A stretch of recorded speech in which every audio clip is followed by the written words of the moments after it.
ഇനി ഗുരുവായൂരിൽ നിന്നുള്ള നേരിട്ടുള്ള സംപ്രേഷണമാണ്. സൂരജ് സജി തത്സമയം ചേരുന്നു ഗുരുവായൂരിൽ നിന്ന്. Sooraj Saji, good morning. ഗുരുവായൂർ ക്ഷേത്രത്തിൽ അഷ്ടമിരോഹിണി പ്രമാണിച്ചുള്ള പ്രത്യേക ചടങ്ങുകൾ എന്തൊക്കെയാണ്?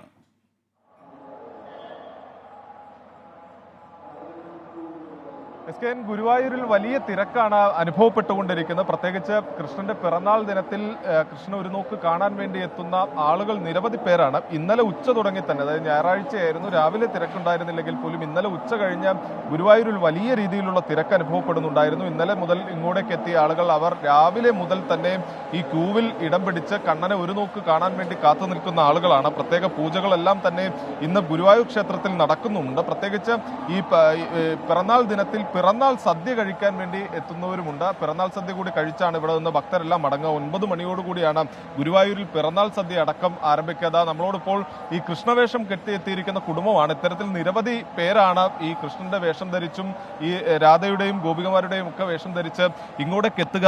അങ്ങനെ പലരും ഇത്തരത്തിൽ ഈ വേഷങ്ങളെല്ലാം ധരിച്ച് ഇങ്ങോട്ട് എത്തുന്നു. അങ്ങനെ ഇവിടെ നോക്കിക്കഴിഞ്ഞാൽ ചെറിയ കുഞ്ഞ് കൃഷ്ണനും രാധമാരും എല്ലാം ഇങ്ങനെ ഓടി നടക്കുന്ന കാഴ്ചയാണ്. പറഞ്ഞറിയിക്കാൻ കഴിയാത്ത ഒരു കാഴ്ചയാണ് ഇവിടെ ഉള്ളത്. ചേട്ടാ, തൊഴുതോ? രാവിലെ തമിഴ്നാട് തൊഴുതോ? എങ്കിരുന്ന് വന്നിട്ട് സേലം എടപ്പാടി. എല്ലാ വർഷവും വരുമോ? 6 months once വരും. തീർച്ചയായിട്ടും വരാറുണ്ട്. 6 months once வரும். കണ്ടോ? തൊഴുതോ? சாமி பார்த்தாச்சு. நெக்ஸ்ட் டே பார்த்துட்டோம். நேத்தி பார்த்துட்டோம். ഇതാണ് തമിഴ്നാട്ടിൽ നിന്നെത്തിയ കുടുംബമാണ്.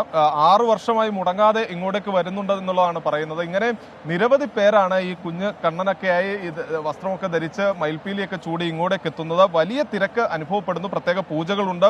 അതോടൊപ്പം തന്നെ കിഴക്കൂട്ട് അനിയന്മാരുടെ നേതൃത്വത്തിൽ ഇനി മേളം നടക്കാനുണ്ട്. അങ്ങനെ വലിയ ഒരുക്കങ്ങൾ ഗുരുവായൂരിൽ അനുഭവപ്പെടുന്നു. വലിയ രീതിയിലുള്ള ഭക്തജനത്തിരക്ക് അനുഭവപ്പെടുന്നു.